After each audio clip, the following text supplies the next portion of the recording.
Kenapa alasan kamu bisa sampai berpisah sama suami? Kalau diceritain, itu suaminya Ada nggak kata-kata mereka yang bikin nyemangatin kamu?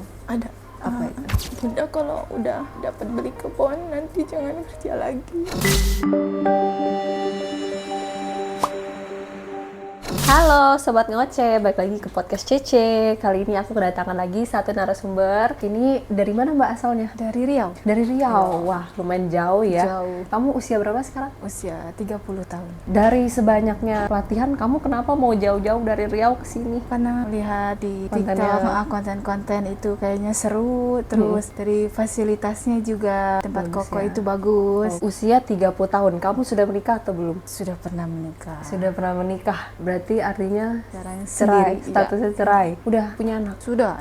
Anaknya ada berapa? Ada 2. Usia berapa? Usia 12 tahun sama 9 tahun. Nah, sekarang kamu mau proses gini, anak ada yang jagain? Ada orang tua. Kenapa alasan kamu bisa sampai berpisah sama suami? Kalau diceritain, itu suaminya Dari awal pernikahan tuh kamu udah tahu dia begitu? enggak. Apakah di pertengahan? Di pertengahan, akhir-akhir 2 tahun sebelum pisah tuh. Pas kamu tahu kejadian itu, kamu langsung minta cerai? Enggak sih, saya ngasih kesempatan buat dia bisa berubah enggak selama 2 tahun itu. Ternyata enggak bisa.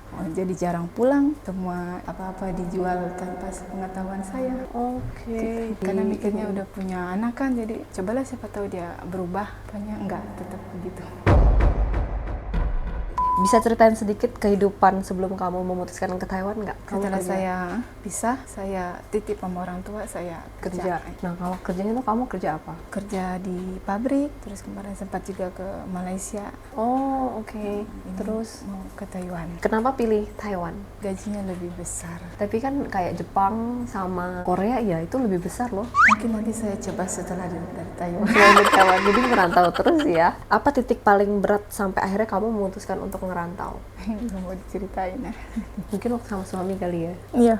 Nah, tapi di saat posisi kamu terendahnya kamu ini nih, ada nggak yang semangatin kamu? Ada bapak, tapi saya rasa waktu masih berumah tangga dengan sekarang, saya rasa lebih happy yang sekarang, pikiran terbuka. Saat kamu ambil keputusan itu, apa yang paling kamu pikirin? Jauh dari anak. Ada nggak kata-kata mereka yang bikin nyemangatin kamu? Ada. Apa itu? Bunda kalau udah dapat beli kebun, nanti jangan kerja lagi. Ya di rumah aja gitu, Pak. Namanya anak-anak pasti dia berharap banget bisa deket sama ibunya. Iya. Tapi karena keadaan nih ya yang membuat kamu mau nggak mau. Nah, harapan kamu nanti pas kamu berangkat ke Taiwan tuh gimana? Bisa merubah hidup keluarga aku. Ya, intinya untuk masa depan anak-anak itu tujuan tetap anak-anak utama sih number one ya. Nomor 1 itu. Tuh, namanya udah jadi seorang ibu, aku relate banget sih. Aku juga punya 2 anak. Semua apa yang aku lakuin ya pasti ya buat anak. Iya. Anak nggak apa-apa gitu, yang penting udah deh, yang penting anakku. Iya. Ini deh, kita mah nggak apa-apa gitu. Ingin yang Cuman lebih baik dari kita kan. iya, Gitu. betul banget. Pernah nggak sih kamu nangis diem-diem karena capek jadi ibu sekaligus ayah? Sering. Itu kamu gimana ngadepinnya? Kalau udah gitu kan perempuan bisanya cuma nangis aja. Nangis. Sampai tertidur, bangun udah. Balik lagi tuh normal ya, Iya, harus menjalani gitu. realitanya hidup Iya. gitu ya. Menurut Mbak, apa arti ibu yang kuat sebenarnya? Jangan terlihat lemah di depan anak-anak. Kalau bisa jangan nangis di depan anak-anak. Ya begitulah. Karena anak yang kuat, anak yang sehat itu tumbuh dari ibu yang Iya. kuat juga ya. Iya. Bener ya. Emang terkadang ya beda ya kalau misalnya kita perempuan, apalagi kita sudah menikah, kita punya anak, itu pasti pemikirannya otomatis bakal jauh berbeda banget. Apalagi di saat kita kayak ngelahirin mereka, perjuangan hidup mati kita. Iya. Enggak. Kalau bisa ngomong langsung ke diri sendiri 5 tahun yang lalu, kamu mau bilang apa? Aku mau bilang aku bisa tanpa seorang lelaki. Kamu sanggup lah ya, Iya. kamu bisa. Dan buktinya sampai sekarang ini Iya. kamu bisa, ya kan, dan kamu tetap semangat terus walaupun ya pasti ada dalam hati kecil kita Iya. kayak pengen lah punya keluarga seutuhnya, Iya, ya benar. kan, cuman karena keadaan aku paham banget karena di luar sana nggak cuman kamu doang, Iya. banyak juga teman-teman yang ngalamin kondisi yang sama ya, tapi tetap kalian nggak boleh putus asa.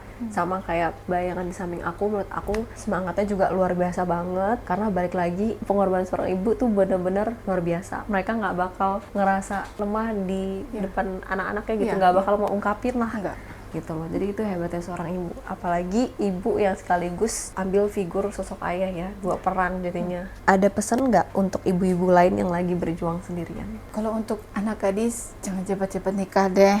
kerja dulu. Kalau untuk single mom itu mungkin jangan putus asa, dunia itu luas. Seperti yang Mbak Nya bilang tadi, setelah dia melalui semua ini dia tuh lebih terbuka pikiran lagi saya, pikirannya. Ya, kalau dunia tuh sebenarnya benar-benar luas guys, nggak cuman yang sempit di depan mata ini aja. Jadi buat kalian semua, apalagi yang putus asa guys, ini dunia benar-benar luas banget. Contohnya aja kayak misalnya air minum Aqua ya, Aqua yang kalau jual di warung tuh yang kecil mungkin 5.000, tapi kalau misalnya di restoran yang mahal itu bisa nilai sampai mungkin 50.000. Jadi sebenarnya kalian itu bukan tidak berharga guys, tapi salah tempat aja. Gitu, bener nggak? Iya, bener. Iya kan? Mungkin timingnya aja belum dapet, tapi ya intinya kalian nggak boleh patah semangat, tetap harus semangat kayak Mbak yang ada di satu ini.